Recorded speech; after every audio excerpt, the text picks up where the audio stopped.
Alabama folk singer is dead after she was attacked by a pair of coyotes. What is the monkey doing? Tell me what the monkey... He hit your face off! We actually have a trainer in the water with one of our whales. If I show weakness, if I retreat, I may be hurt, I may be killed. Baby Azaria Chamberlain was taken by a dingo back in 1980. I heard my baby crying for help. Stop it. What the fuck? I'm coming. Oh my god. The donkey has the... Oh my god.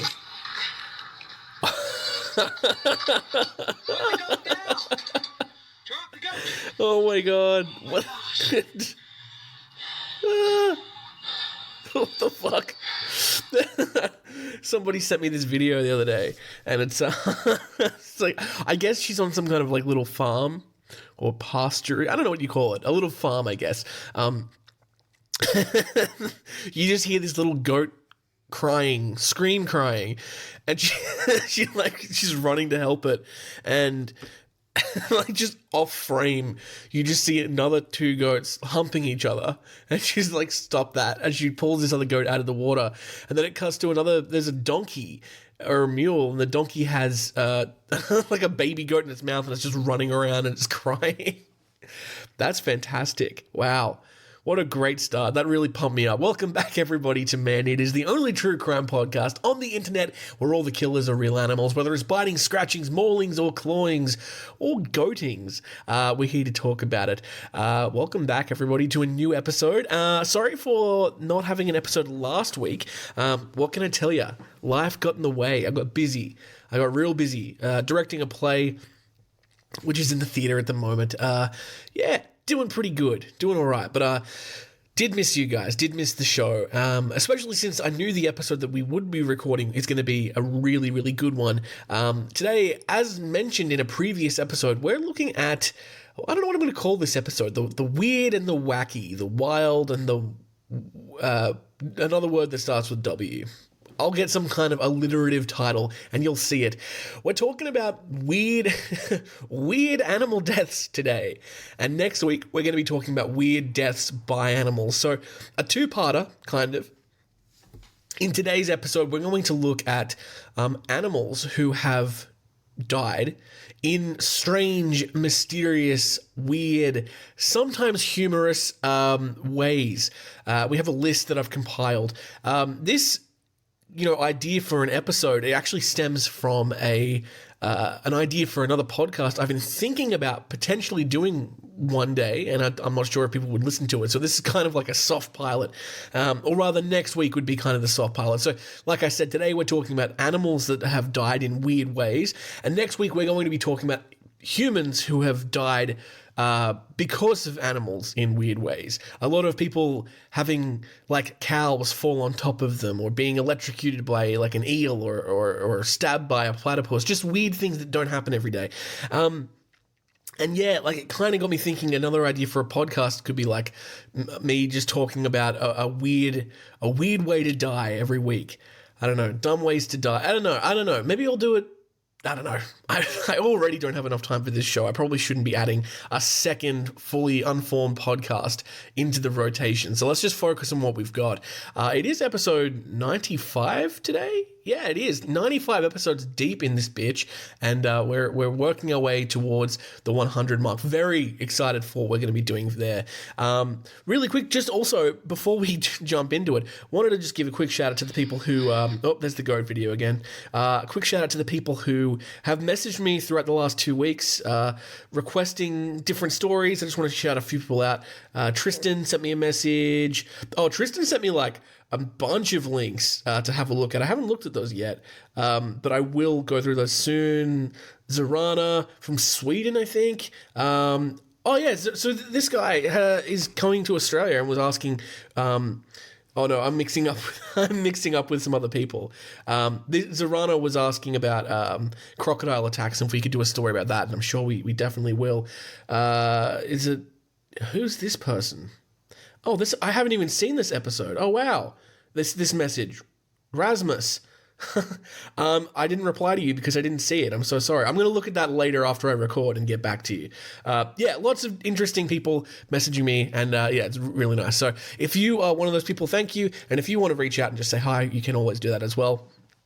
Feel free to leave a voice recording too if you want. Maybe we'll do a segment on the 100th episode where like we play a couple of voice messages from people who listen to the show. I don't know. Maybe we could do that.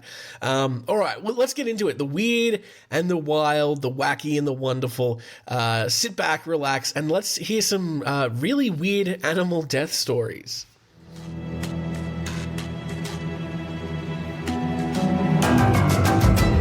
So I have a list in front of me, and it goes back to the year of 1662. I'm going to read you all of these stories, and just so you know, it's interesting. I do get some feedback. Sometimes when we cover a story where an animal kills a person, we all find it very entertaining. But a lot of times when it's the other way around and an animal dies, people get very upset with me for talking about that.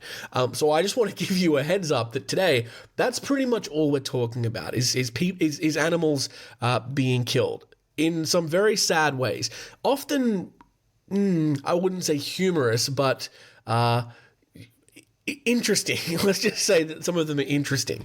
So the first story we're talking about is the story of Cotton Mather. William Potter. Cotton Mather was the author who wrote the story, or who published the article about it. William Potter was a man who was hanged for bestiality.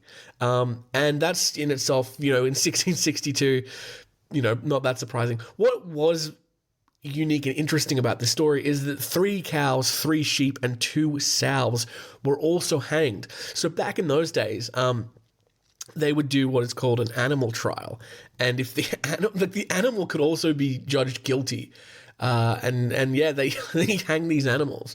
So this William Potter guy was hanged for bestiality, as were the animals involved. I don't know what they thought the animals could have done to prevent this. Do they think that the cows were sort of coming onto him? They were, well, no, that's kind of gross. Were they yeah, I'm gonna look up this article now. I want to see what they were judged for. Yeah. Oh, this is totally the wrong article. Never mind. I don't know why Wikipedia has linked to this. Let's have a look. Hold on. So for some reason, Wikipedia has decided it's going to link me to a story about a hydrogen bomb exploding. It's clearly there's been a mix up there. But yeah, this guy, William Potter, was caught banging animals, which is embarrassing enough, but then to be hanged for it. He must have done it a lot. You need to have, back in those days, this is the 1600s, you need to have had sex with a lot of animals for the rest of the town to start getting really annoyed to hang you. And then to hang the animals too. Did they think that the animals were seducing him? Yeah. Well, that's our first story. A dog is our next, victim. In 1677, this dog died. Mary Hicks was a married working-class woman, and she was brought before the Central Criminal Court of London on the charge of having sex with her dog. Yuck. There might be I think there's going to be a lot of bestiality in these 2 episodes. When the dog oh, this is terrible. When the dog was brought into court, he started wagging his tail and making motions as it were to kiss her, which the court took as evidence that the charges were true. Mary was subsequently forced to watch the dog be hanged before she herself was executed. Wow. That's the standard of evidence, or the burden of proof, seems to be very different back in those days. Yeah, wow. The dog wagged. It was excited. It's out of its house. Pretty gross. Mary Hicks. I mean, yeah, they. It's funny. We don't treat people this. How do I say this?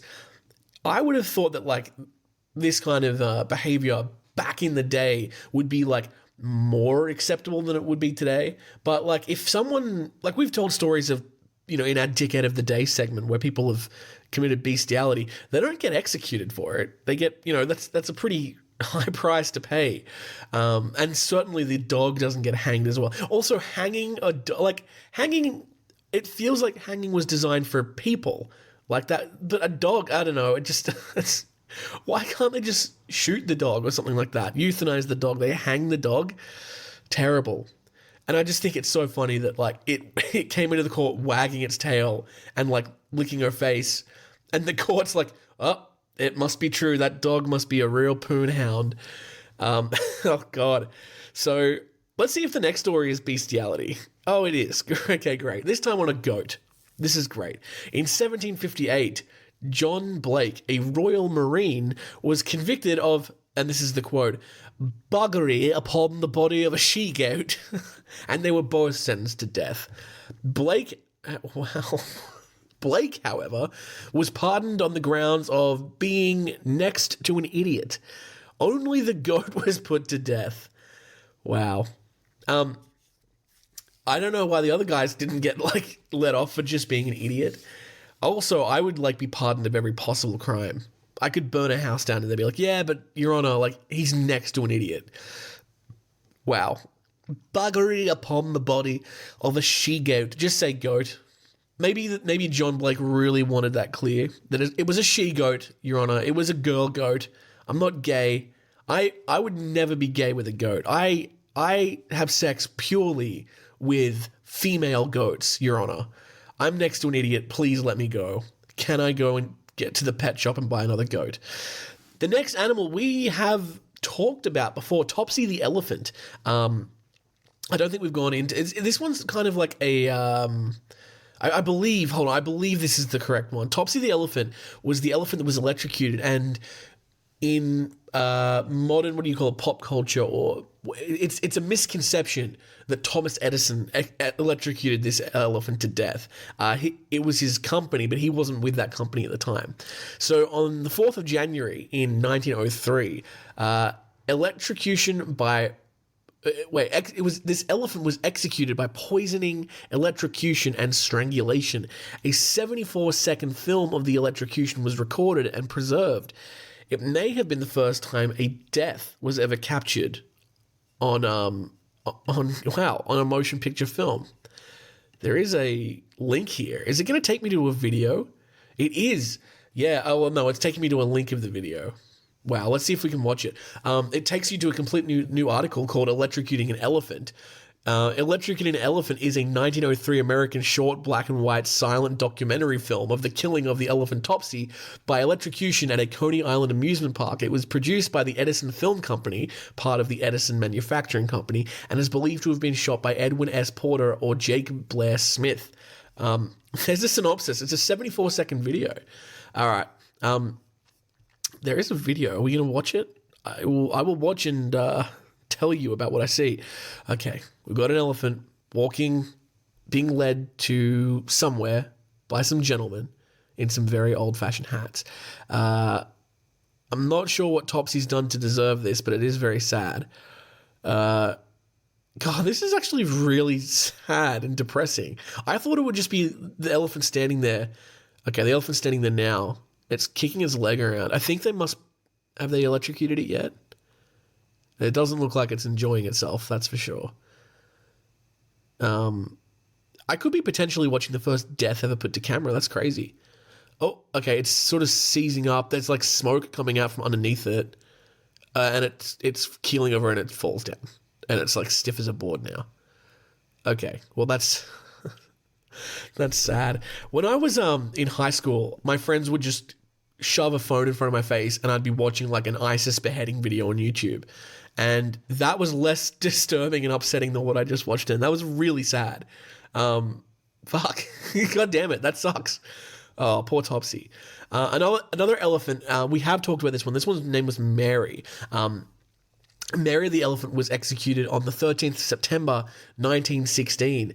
This was one of the first stories we ever covered. I think like from my memory, episode 12 or 13, but I could be wrong. The day after the 5-ton cow elephant killed a trainer for the Sparks World famous shows circus in Sullivan County, Tennessee, she was hanged by the neck from a rail car mounted industrial crane.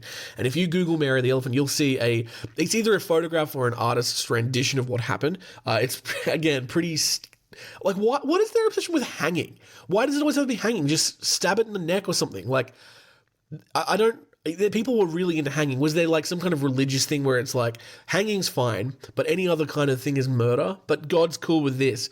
God's cool with strangling you by the neck until you're dead, especially if you're an elephant. Jesus. The next story takes place in January of 1932.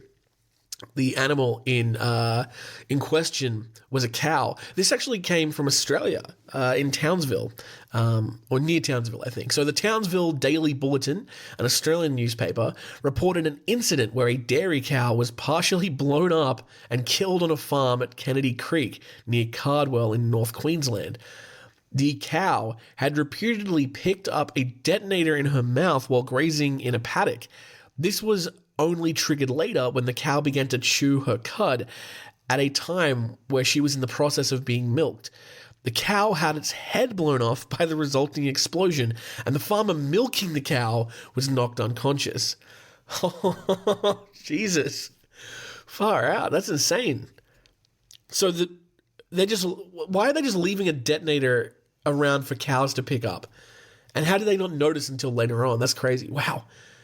Imagine, I've always thought of like, imagine I have a very romantic image of like living on a farm, right? And you wake up early and you have your coffee and you have a yawn and you stretch and you go, I'll go milk the cow, and it's very relaxing, and you hear the birds chirping, and then suddenly the cow's fucking head blows up.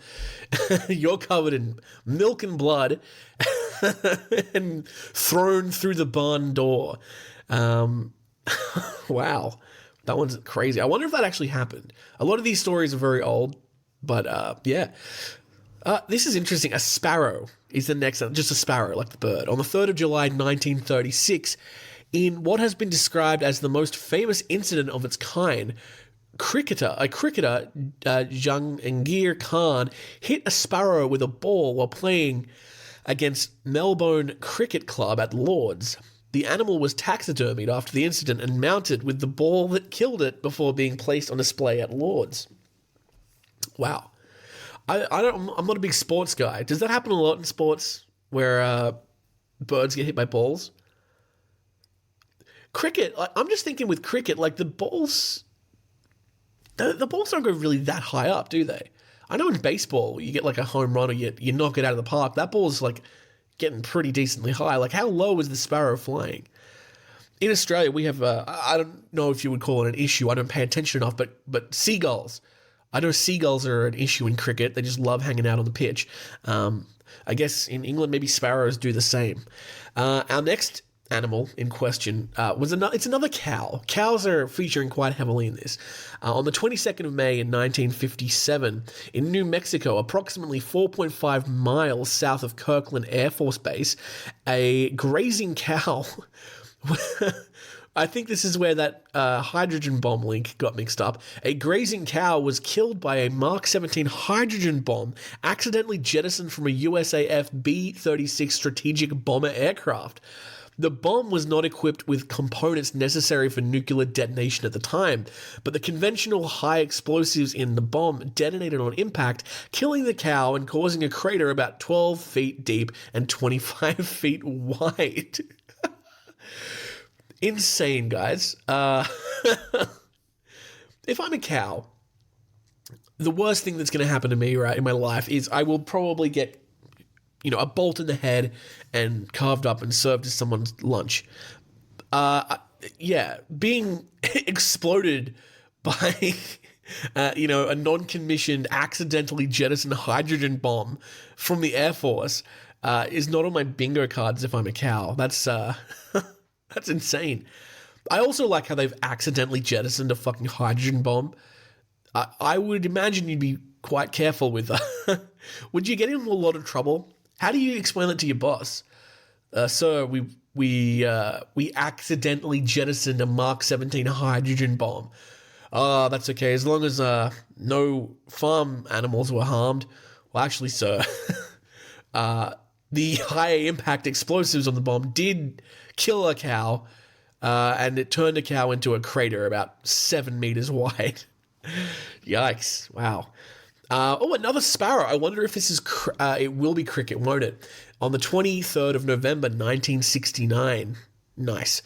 During a Sheffield Shield cricket match between Western Australia and South Australia in the 1969 to 1970 season, a ball bowled by South Australian Greg Chappell struck a swooping sparrow. Batsman John Inverarity, get a better name, John, Inverarity, described the ball to, quote, change direction mid-air before hitting his wicket. The Inverarity, whatever his name, John, was given out, and the next batsman was about to take the crease, but the swallow was found dead behind the stumps. The umpire signalled the ball dead, and John was called back to bat. He went on to make 89 runs in the innings. The bird is now stuffed and rests inside the Adelaide Oval Museum. Wow. These swallows, okay, it's not just a British thing, swallows just don't mix with cricket. Hitting his wicket. I know a lot of you listeners are American or from North America, and you're not familiar with cricket, and I'm not even going to explain what hitting his wicket means. You're just going to have to figure that out. It is pretty funny that the ball just, to their perspective, the ball magically changed direction in midair and hit the wicket, making John be out. You'd just be like, come on, fucking hell. God damn it. They're lucky that they found the swallow find dead behind the stumps. Here we go, another one. A seagull. I did think this. A seagull on the 4th of August, 1983, during a Major League Baseball game, the Yankee Blue Jays game at Toronto Exhibition Stadium, Yankees right fielder Dave Winfield threw a warm-up ball which hit a seagull, killing it. Oh, insane. After the game, Toronto police charged Winfield with causing, quote, unnecessary suffering of an animal. The charges were dropped the following day. So did he mean to do it?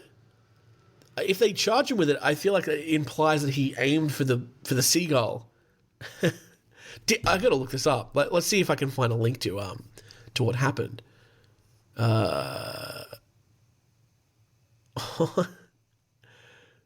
There's an article here that says 17 years ago, Randy Johnson makes a bird explode in spring training game.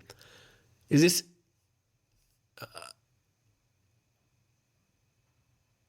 Sorry, I'm looking for... Interesting. I'll read this article. I don't know if it's related to the other one. It has to go down as one of the most freakish events in sports history. In an otherwise uneventful spring training game on March 24th, 2001, between the San Francisco Giants and Arizona Diamondbacks, Hall of Famer Randy Johnson did something foul. It wasn't on purpose. It would have been impossible to do so. The timing was too perfect, and in the end, well, shocking, tragic, crazy. You picked the superlative. History was made. At the plate was Calvin Murray, who played outfield at the time for the Giants. Johnson, a hard-throwing lefty with a nasty slider, delivers the pitch at the same time that a dove flies in between the mound and the plate, and in an explosion of feathers, the ball connected with the bird. Quote, a blur going across home plate, the ball simultaneously hitting that blur. Johnson says about it all as part of a segment for Fox Sports Arizona. Quote, it's just hard to really put in that perspective. It happened so quick. Video of the event has become stuff of lore. At the time, spring training games were not broadcast as they are today, and if it not for the Diamondbacks video coordinator Jim Corrigan, the whole thing would have never been captured on tape. What happened, of course, was shocking. Fans can be heard gasping. Giants second baseman Jeff Kent picked up. Eventually, a groundskeeper removed the bird, and Johnston, who is a conservationist, wasn't happy about the whole thing.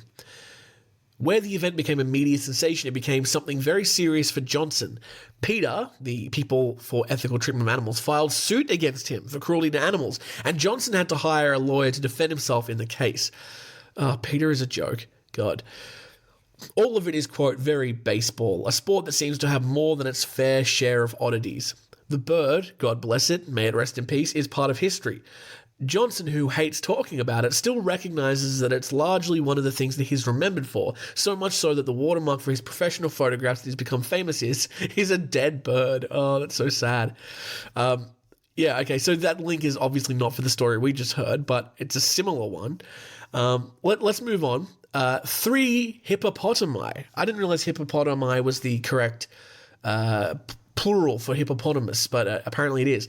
On the 16th of July, 1984, 3 hippopotami were killed by an elephant at the Karlsruhe Zoo in Karlsruhe, West Germany. The elephant, wow. Holy shit. The elephant used its trunk to open a valve, which sent scalding hot water into their pool. The water generated steam that interfered with their breathing, and the hippos, 2 adults and 1 baby, died of shock. Huh. So essentially an elephant murdered a couple of hippos at the zoo. Damn. That's crazy. That is That is truly one of the most insane stories I've heard. An elephant just killed a bunch of hippos in Germany. Wow. Of course. Well, the next one, we've talked about this before. We watched a movie on it, Cocaine Bear. In 1884, a 175-kilogram American black bear died in Georgia in 1985 after overdosing on cocaine. The cocaine had been dumped from an airplane piloted by Andrew C. Thornton II, a former narcotics officer turned convicted drug smuggler. It inspired the 2023 film Cocaine Bear. Yeah, we did a whole episode on Cocaine Bear. That's where the story kind of ends. The bear just overdosed and died. It didn't go on a rampage, but it's still a pretty amazing story. Okay, so the next story is from the 1980s again. The 14th of August, 1987, a deer is the victim here. Stefan Johansson hit a roe deer with his McLaren MP4/3, I don't know what that is, after it wandered onto the circuit during Friday practice for the Austrian Grand Prix. The terrified deer was crossing the track to seek refuge from the noise of the cars when it was struck by Johansson, traveling at close to 140 miles per hour, killing it instantly. Johansson survived. Yeah, Jesus. I think you would just turn it into dust. Like, it would just be a big puff of red mist, and you'd be gone.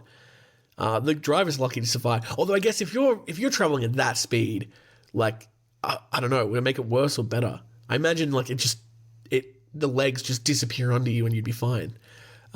Yeah, wow. Okay, let's move on. Olympic doves. This should be good. On the 17th of September 1988, during the opening ceremony of the 1988 Summer Olympics in Seoul, South Korea, hundreds of live doves were released as a symbol of world peace. Many of the doves landed on the Olympic cauldron just prior to it being lit. When the cauldron was lit, over a dozen of the doves resting on the rim of the cauldron and flying directly above it were burned alive by the Olympic flame. That sucks.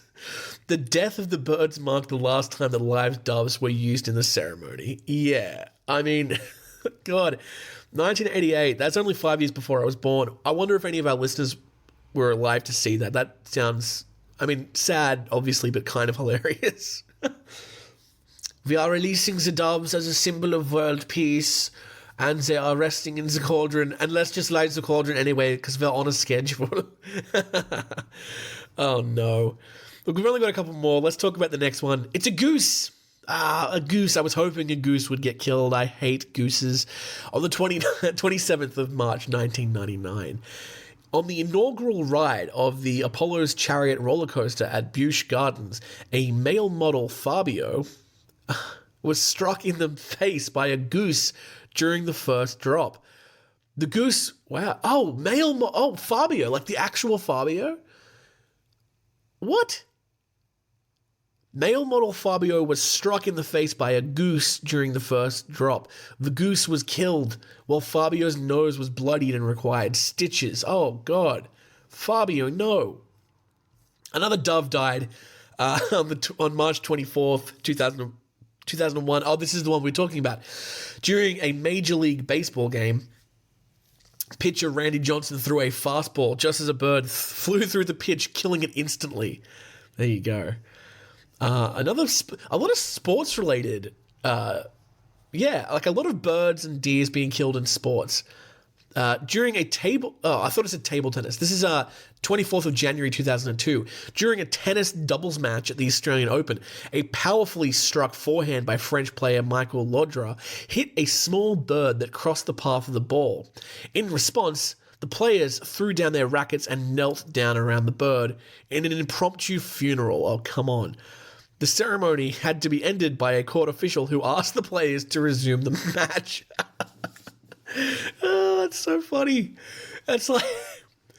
in any other job, that would be, like, very inappropriate. It's like, sorry, Deborah, Michael, can you guys please get back to work? I need the spreadsheets finished. You'll need to... I'm so sorry, but you'll need to cut the impromptu bird funeral in half. I need you back in the office. Can you guys please do your jobs and stop having bird funerals? That's a funny way to, like, if you're kind of both tired during your tennis match and you want a little break, just pretend to have killed a bird and you can both just kneel down and pretend to have a bird funeral. Oh, great. It reminds me of that episode of The Office where Michael has a funeral for the bird. What next? A pigeon. Oh, great. A pigeon died on the 29th of May, 2009.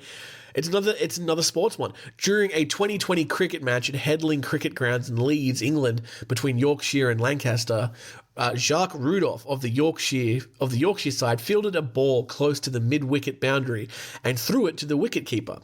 The return throw struck and killed a pigeon in flight across the ground.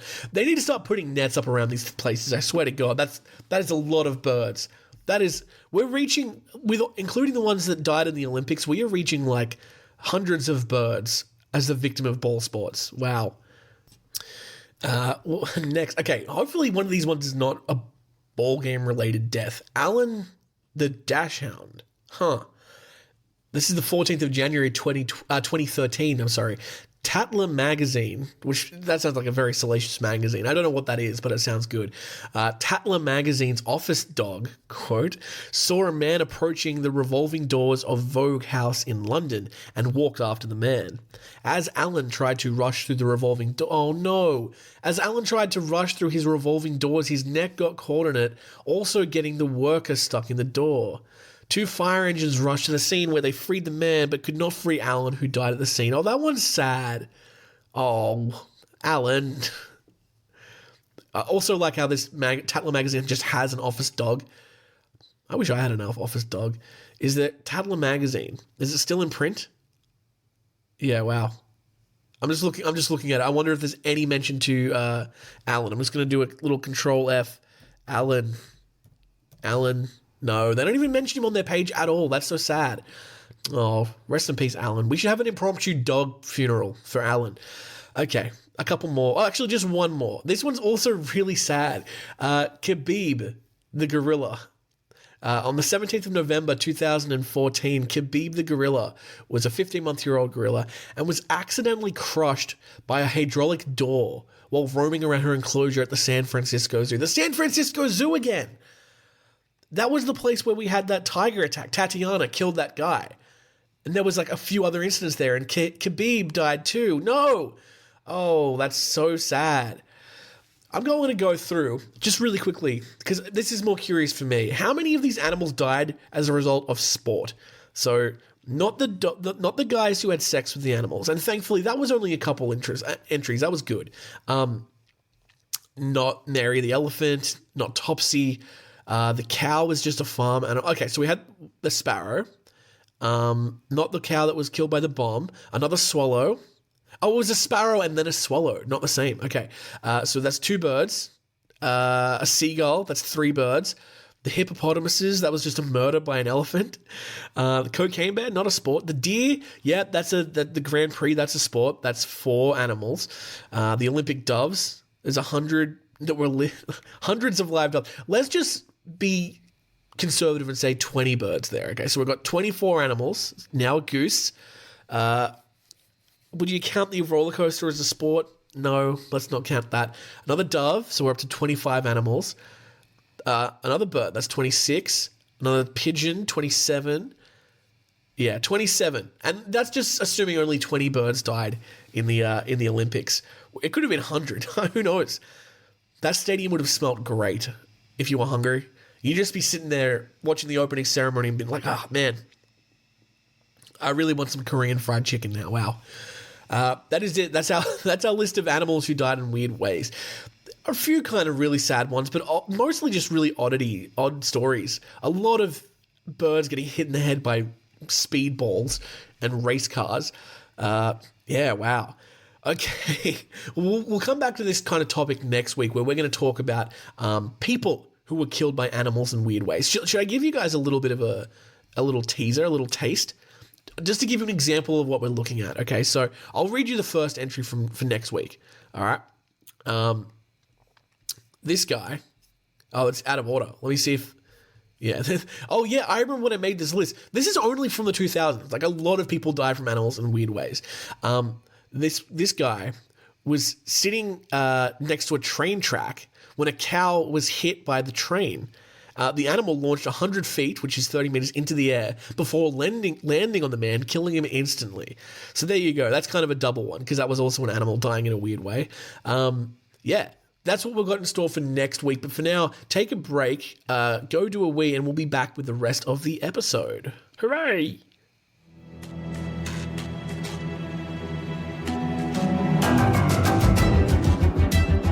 And we're back. Ooh, do you hear that? Do you guys hear that? Ooh, what's that noise? It's a kind of scratching sound. It makes me think that maybe it's time for the scratch of the day.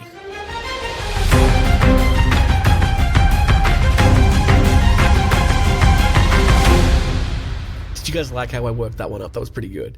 Guys, scratch of the day, of course, the segment of the show where we look at news articles involving animal and human confrontation, animal attacks, all that jazz, and we talk about them. We learn about things live. You and I.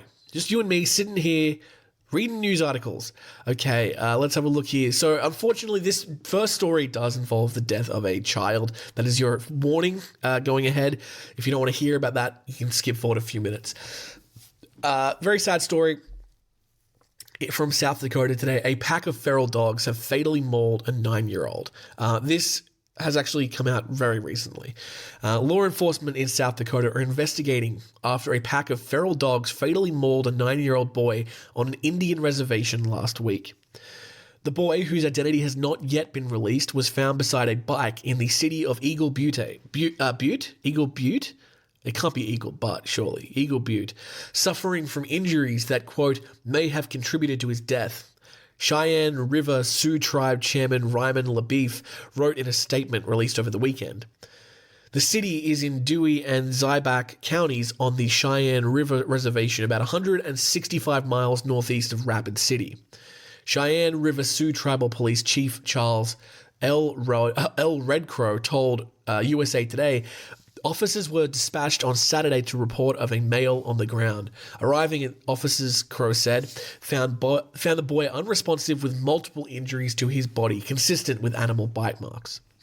The boy was later identified by family, the chief said. We discovered that there were 4 dogs that attacked and killed him, Crow said on Wednesday. It was not immediately known if any of the dogs involved in the attack were located. Quote, with heavy hearts, we confirmed that this Wakania, I don't know what that means, Wakania lost his life due to an attack by several feral dogs, the police department posted on its Facebook page. Quote, our hearts are heavy and our deepest condolences go out to the family and friends that have suffered this tragedy. An autopsy was completed on Tuesday, Crow said, and the preliminary results show that the boy's cause of death was due to an animal attack. News of the boy's death drew condolences on the department's social media post.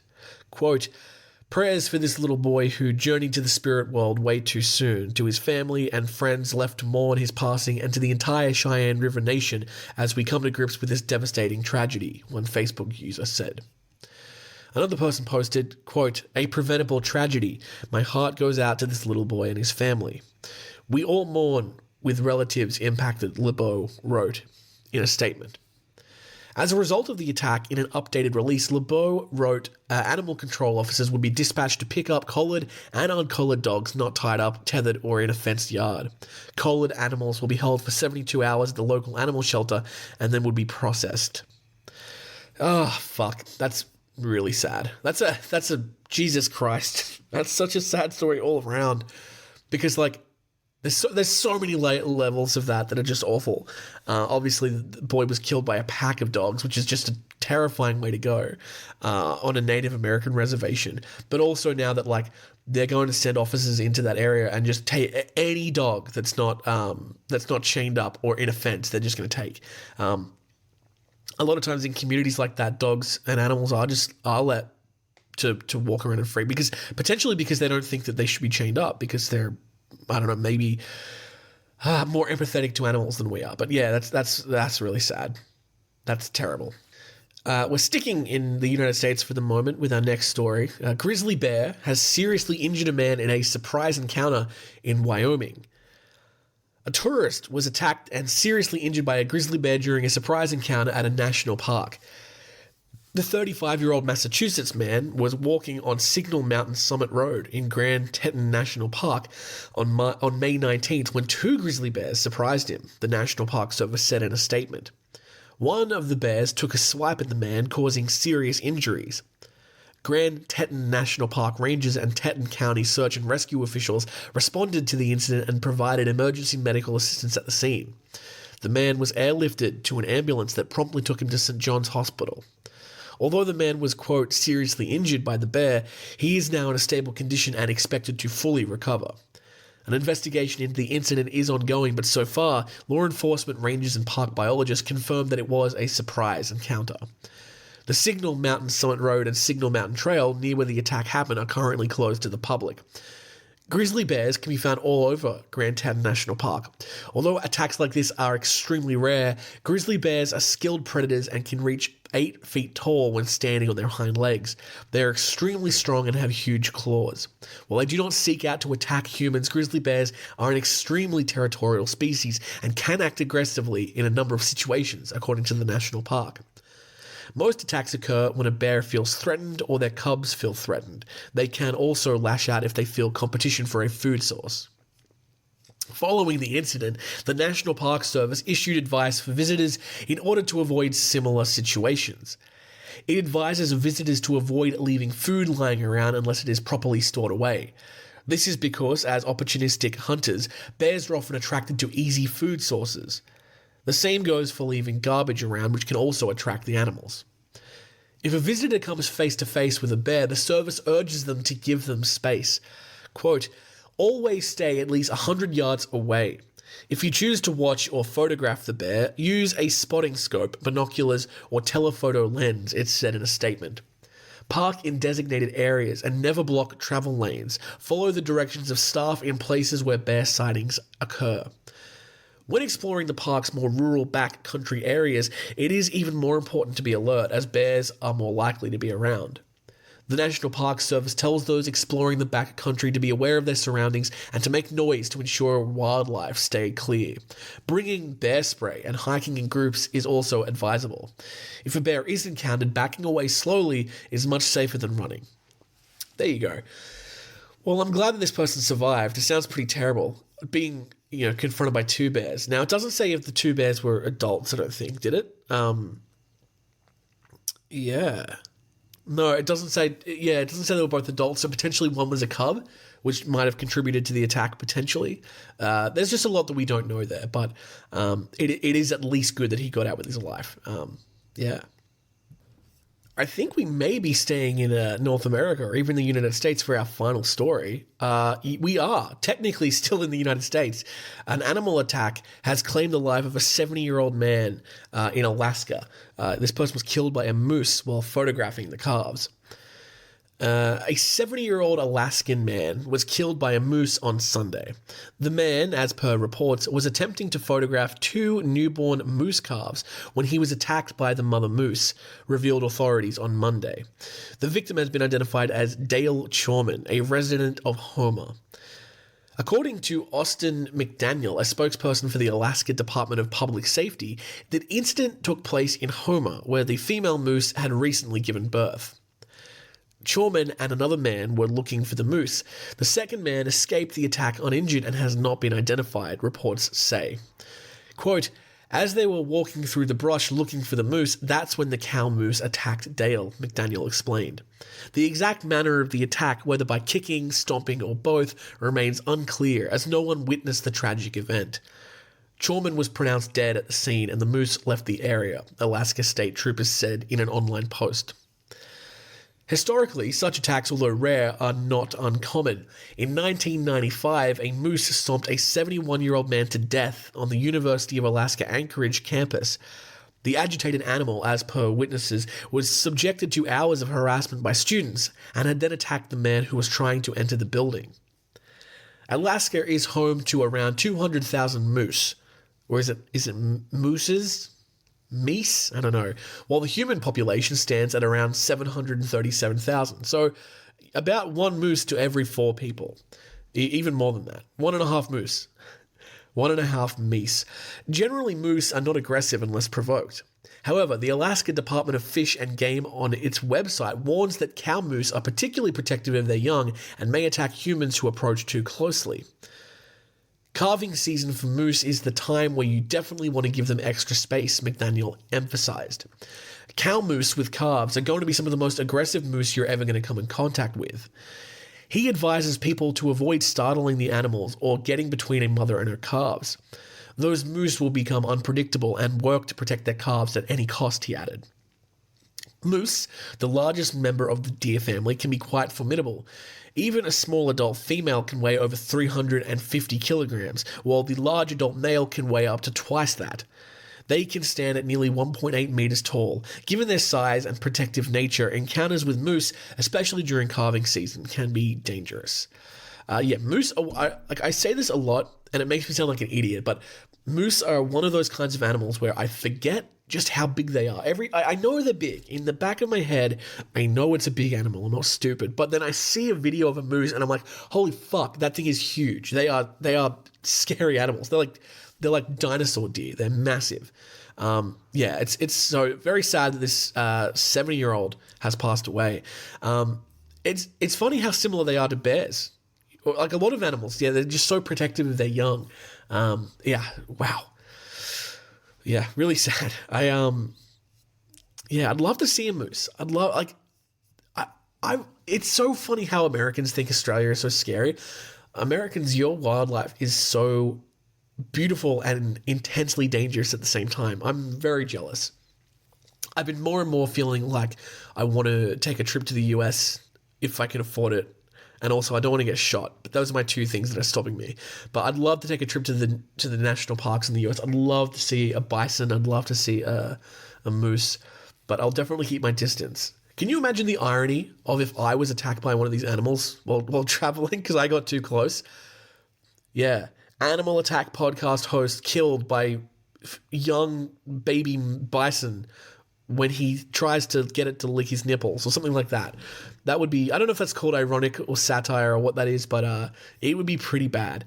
I did have another story, but I just started reading it and it's, we've talked about the story before. I think what's happened is I've looked it up on Google and they've just updated the story. But it did occur last year. It was a story where a woman and child were attacked in a zoo in China.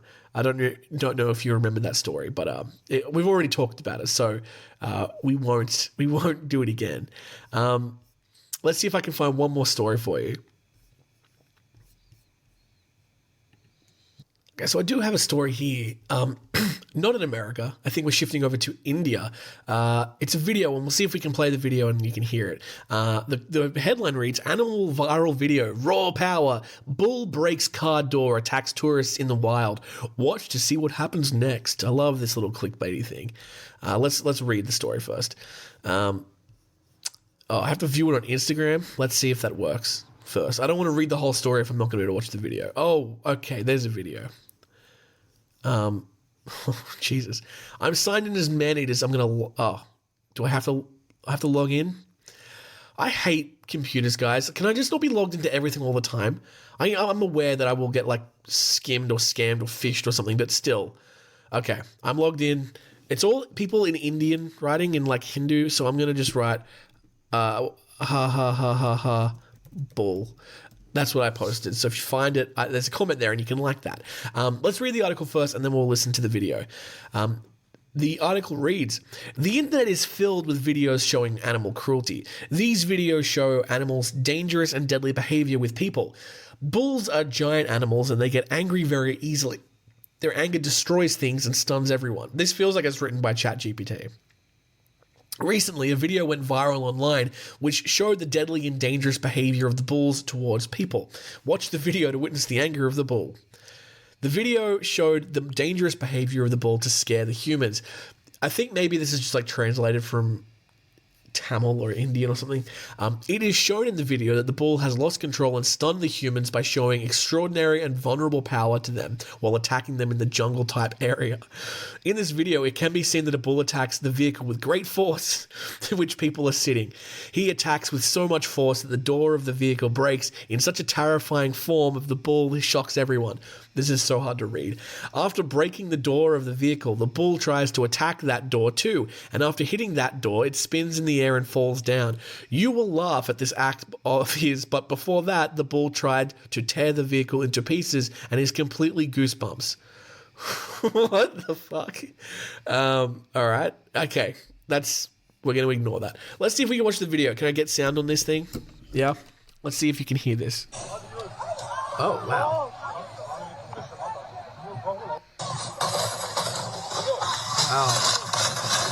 Oh, Jesus. Okay, so let's talk about that for a second. So the bull tears the car door off with its horns. The door is like stuck on its horns. The door gets stuck like a rock or something on the floor, and the bull completely flips over in the air. He does like a backflip. Ooh, or a front flip. Well, there you go. That was that. That was that, guys. That story's happened. Jesus. Okay. Well, that was a weird way to end. I do forget sometimes that this is an audio medium and you can't see the videos. I'm sure if you Google bull attacks truck India backflip somersault, you'll find it. But yeah, let's do one more story today, guys, but not a scratch of the day story. Let's talk about our dickhead of the day.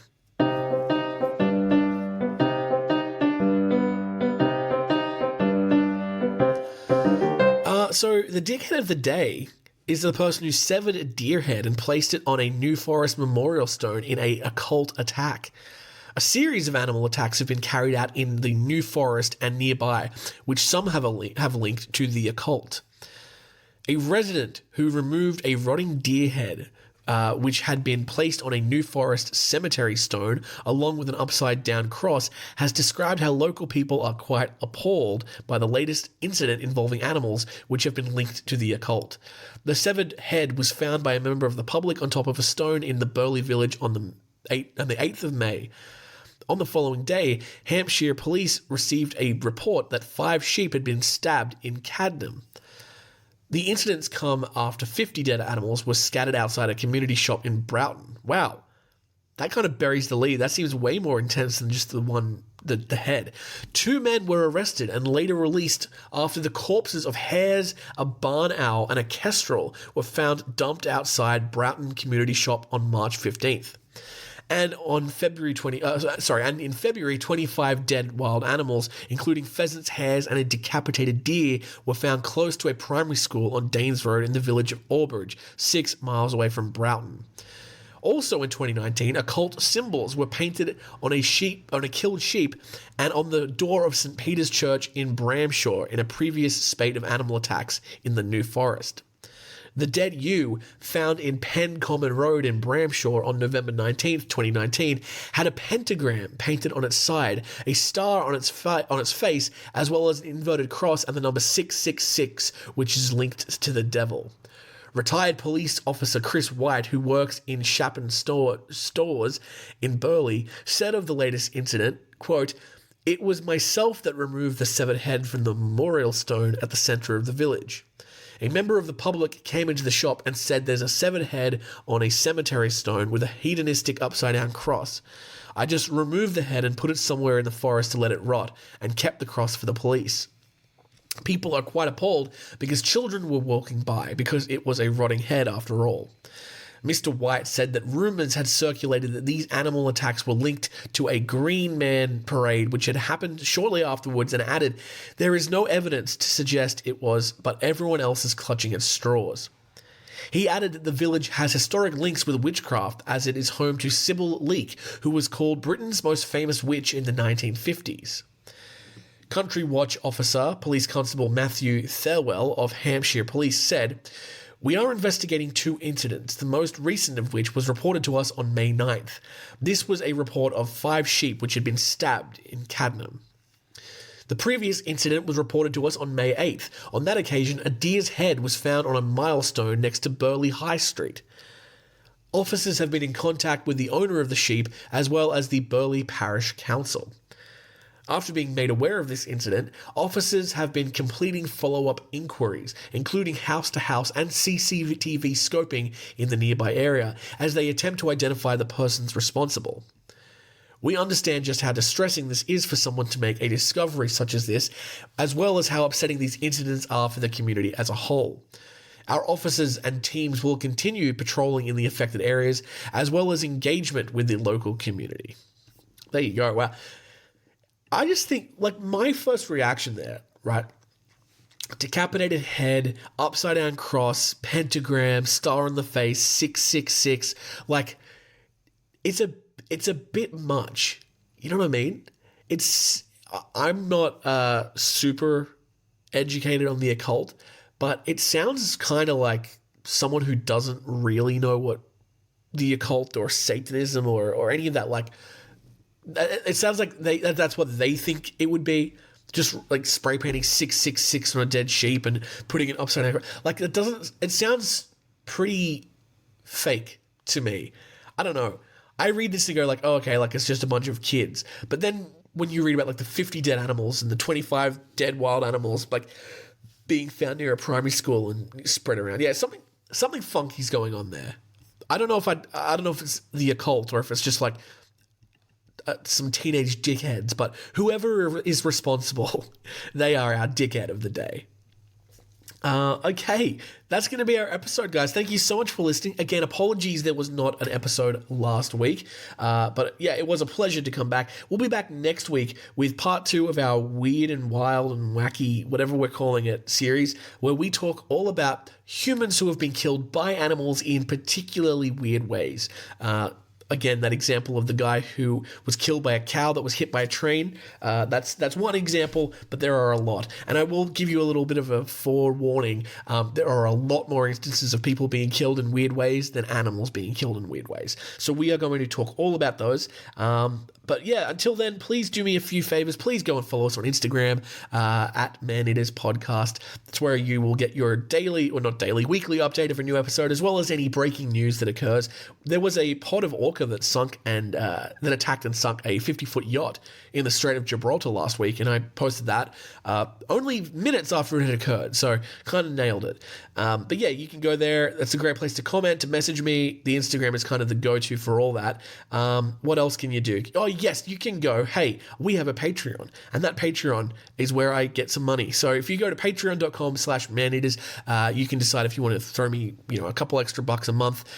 You don't have to, of course, but it does help me out. I am quite poor. I would really like to take this show to the next level after we hit the 100 episodes. I feel like we've had a few years to get off our feet now.